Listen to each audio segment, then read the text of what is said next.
Hello friends, welcome to my channel. And today let's solve Act 3, Scene 1, 2, 3, 4, 5 and 6 of class 12 from Macbeth. So here mostly I'll discuss about all the given assignments of Act 3, Scene 1 to 6. So let's begin. So here is the assignment of Act 3, Scene 1.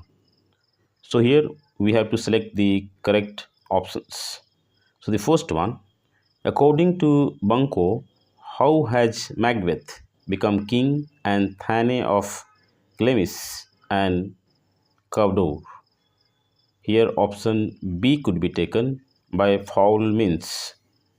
Second, who is referred to in this scene as the chief guest? Here option A is correct, Banquo. Number 3, what does Macbeth refer to as grave and prosperous? Here option B is correct, Banquo's advice. Next, number 4, why did Macbeth ask Banquo about his and his son's plan for the next day? Here option C is correct, he wanted to plan their murder. Number 5, Banquo's soliloquy shows that he is influenced by the prophecies of the witches. Here option A is correct. Number 6, who were waiting for Macbeth outside the palace gate? Those who were assigned the murder of Banquo and his son. So here option B is correct. Number 7, how did Macbeth instigate the two assassins to murder Banquo? Here option A is correct, by brainwashing them that Banquo was their oppressor. Number 8, why did Macbeth say that he could not order Macbeth's execution? Because he cannot lose some mutual friends by doing so. Here option C is correct. Number 9, which characteristic traits of Banquo are feared by Macbeth? Here option D could be taken, all of the above. Number 10, for which of the following Macbeth used mine internal jewel? Here option C could be taken, his immortal soul. Number 11, to whom does Macbeth refer to as the common enemy of man? Here option B is correct, Satan. Number 12, according to Macbeth, whose every minute of existence is a threat to him? Here option B is correct, Banquo's. Next, number 13, how had Banquo wronged the first murderer according to Macbeth? Here option C could be taken, both A and B. 14th, who of the following could easily make out that Banquo had harmed the murderers? Here again option D could be taken, both A and C. Next question number 2, here we have to give reason. So the first one, Banquo in his soliloquy believes that the witches' prophecy regarding him would prove true because if their prophecy proved true in case of Macbeth, they would prove true in his case as well. Second, Banquo in his soliloquy appears to be different from Macbeth because unlike Macbeth, he does not have any criminal plan to attain what the witches have prophesied for him. Number 3, Macbeth in his soliloquy feels that the witches had placed in his head a deceptive crown because the crown would not be passed on to his children but would be handed over to the descendants of Banquo. Number 4, Macbeth admits his moral inferiority to Banquo because he feels that in Banquo's presence his better nature is rebuked, just as Mark Antony felt his better nature rebuked in the presence of Octavius Caesar. Number 5. This scene builds up suspense because it arouses the curiosity of audience who took forward to the course of action in which the plot of murder Banquo and his son Flens will take place. Number 6. Banquo cannot do anything to Macbeth because he feels that it is sinful to conspire against any king, even the one who ascends the throne wrongly. Next assignment we'll discuss of Act 3, Scene 2. So let's begin. So the first question of Act 3, Scene 2. In her soliloquy in this scene, Lady Macbeth says that they have gained dice but lost everything. Here option B is correct, nothing.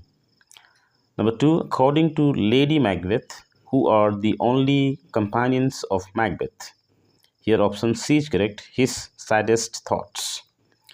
Number 3, Macbeth refers to whom by saying that they have scotched the snake, not killed it. Here option A is correct, Duncan. Number 4, which of the following sufferings of Macbeth and Lady Macbeth is revealed in this scene? Here option D is correct, mental anguish. Number 5, what according to Macbeth Duncan has but he and his wife are lacking? Here option A is correct, peace. Number 6, according to Macbeth, which of the following things cannot affect Duncan? Here option D could be taken, all of the above.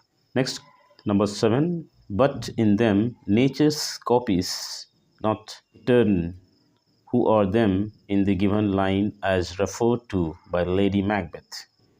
Here option A is correct, Banquo and Flens. Number 8, which dreadful deed is referred to by Macbeth in this scene? Here option B is correct, the proposed murder of Banquo and Flens. Number 9, what does leave our honors mean?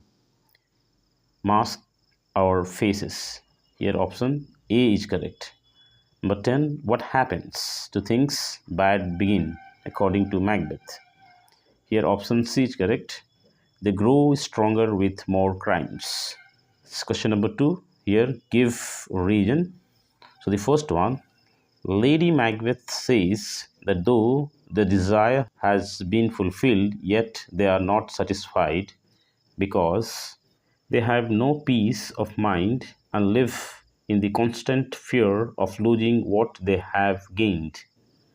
Second, Macbeth says that they have wounded the snake but not killed it because by murdering Duncan they have liquidated his power and they have not overcome all dangers as his two sons, Malcolm and Donalbain, are alive and could avenge the death of their father. Number 3, Macbeth tells Lady Macbeth that they should wear smiling faces because he wanted them to disguise the fears which exist in their minds to keep their position safe. Number 4, in this scene, there appears to be a decline in relationship between Macbeth and his wife because Macbeth does not reveal to her his plan for the murder of Banquo and Flens, and he is confident enough that he can go ahead with the plan on his own strength. Next assignment from Act 3, Scene 3. So the first question, who is you referred to in the first line of this scene? Here option B is correct, the third murderer. Number 2, who is the subject of our watch as stated by the first murderer? Here option A is correct, Banquo and Fleance. Number 3, what is meant by there's but one done? Only one person is killed. Option C is correct. Number 4, which trait of Macbeth's rule is highlighted in the scene? Here option A is correct, his tyrannical rule. Next, question 2, give reason. So the first one, Macbeth needs not our mistrust because he instructs the murderers in their duties and gives them the directions for what they have to do. Second, Macbeth sent a third murderer behind too because he wanted to ensure that the other two do not betray him. Next assignment from Act 3, Scene 4. So first question, whom does Macbeth describe as non-peril? Here option A is correct, the murderer who killed both Banquo and Fleance. Number 2, who is I in the line, but now I am cabined, cribbed and confined? Here option C is correct, Macbeth. Number 3, what made Macbeth to believe that he is a prisoner to all kinds of doubts and fears? Here option D is correct, both B and C. Number 4, who according to Macbeth can grow into a poisonous snake? Here option C is correct, Fleance. Number 5, according to Lady Macbeth, the feast seems to be sold when the host does not welcome the guests politely. Here option A is correct. Number 6, although the guests could not see the ghost of Banquo, yet they were surprised. Why? Here option C is correct, Macbeth addressing the empty chair. Number 7, which characteristic trait of Lady Macbeth is revealed in this scene? Here option B is correct, presence of mind. Number 8, Macbeth asks the guests who has done this deed. Which deed is he referring to? Here option A is correct, occupying his chair.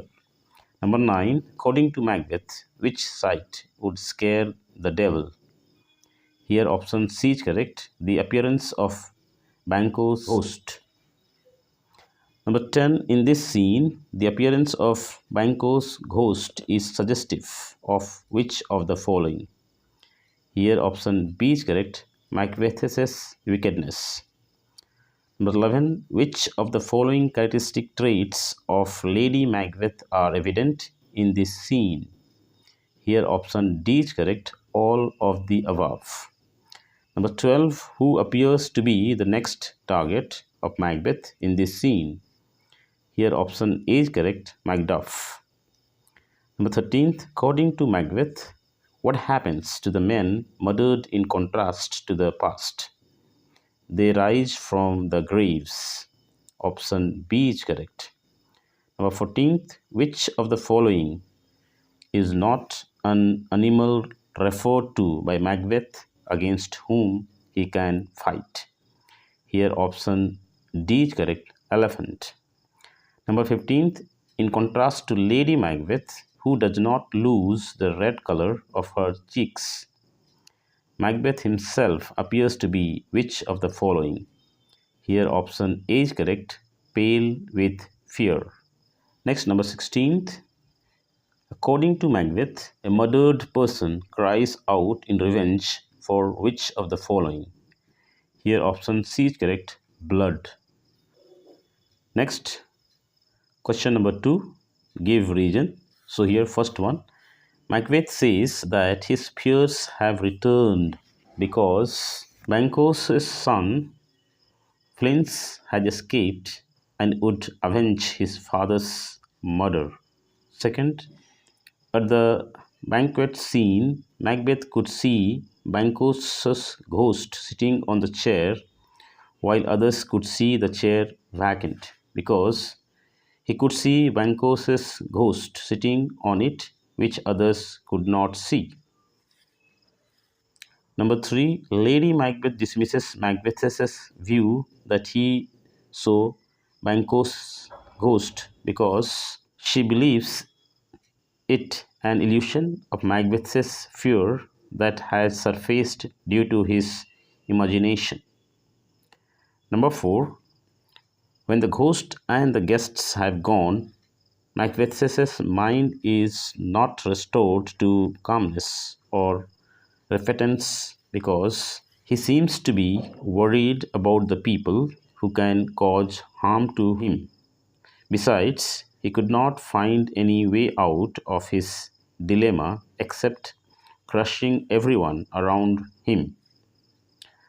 Number 5, Macbeth was deeply worried after meeting the murderers because one of the murderers told him that Fleance had escaped, which made him recall the witch's prediction regarding Banquo's progeny.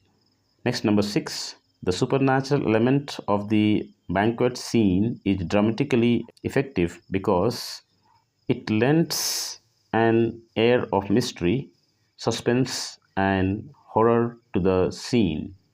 Next assignment from Act 3, Scene 5. So the first question, who is referred to as Hecate by the first witch? Here option B is correct, the Queen of Witches. Why was Hecate angry with the witches? Here option A is correct, they dealt with Macbeth without her permission. Number 3, what is referred to as the glory of our art? Here option A is correct, witchcraft. Number 4, which traits of Macbeth are mentioned by Hecate in this scene? Here option D is correct, all of the above. Next, number 5, what would Hecate use to produce magical powers to cast a spell on Macbeth?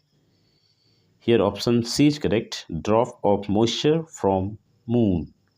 Number 6, what would not be the effect of Hecate's spell on Macbeth? Here option D is correct, he will challenge the gods. Number 7, what according to Hecate is man's greatest enemy? False sense of security. Here option B is correct. Number 8, according to Hecate, when must great business be wrought? Here option D is correct, before noon. Number 9, how would Hecate use the vaporous drop? Here option D is correct, all of the above. Next, question number 2, give reason. So the first one, Hecate is angry with the witches because she has not been consulted by the witches for the dealings with Macbeth.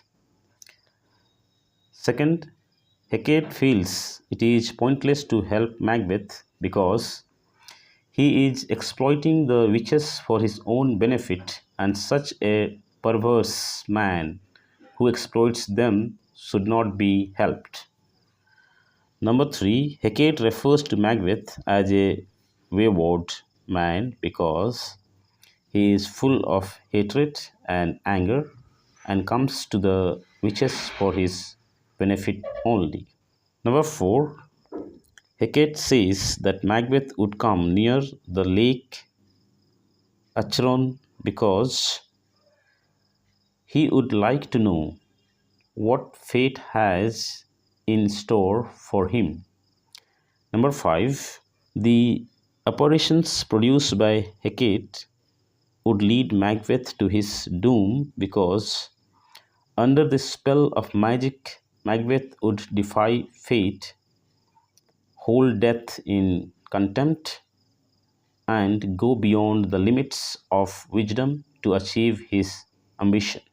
Next, Act 3, Scene 6. So let's solve the given assignments of this scene.